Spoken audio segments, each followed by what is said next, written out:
This is a DRM content format file. It's usually media from a phone that is copy protected. You cannot play it on a PC unless you have the license key embedded in the original device. I'm Evan Brooks, Certified Support Engineer. I'll explain the restriction.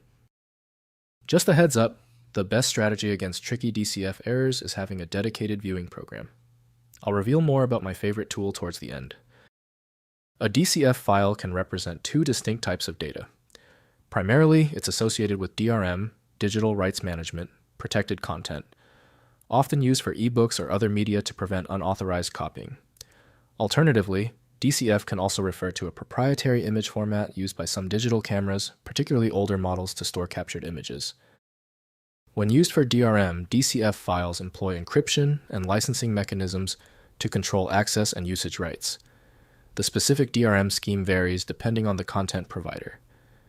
As a camera image format, DCF files contain raw or processed image data along with metadata about the camera settings and capture conditions. Accessing DRM-protected DCF files requires appropriate authorization. We suggest testing the DCF file first with the utility Autodesk AutoCAD from Autodesk. To maintain file health, avoid direct interaction using Windows Explorer alone. Windows can open and play these files, but precise waveform editing requires specialized tools. We're checking for file recognition by all compatible apps. Right-click your DCF file and click Open With. If Autodesk AutoCAD is an option, try it. If it fails, select another program.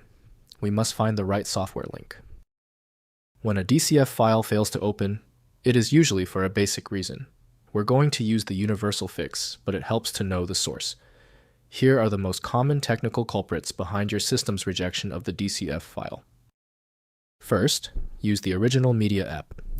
Open the file using the specific media player or phone app that downloaded it, as these files are often locked with DRM protection.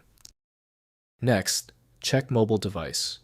If the file is on a phone, use the Gallery or Music app to view it, as it is likely a protected media file for that specific device. Finally, open in Notepad. For non-protected versions, open the file in Notepad to see if it is a digital camera file containing XML configuration data. If your system cannot parse your DCF structure, the issue is likely that the extension name is shared by a program you don't have. At this stage, manual testing is exhausted. Rather than guessing, you can try switching to a dedicated parsing engine that is built to identify file structures autonomously and may offer a better chance of opening stubborn DCF formats. The quickest solution is to install FileMagick. It opens hundreds of DCF formats and is available right now at filemagick.com. Tell me the status of your file in the comments. Hit the subscription button if you want faster solutions in the future. I'll see you in the next technical deep dive.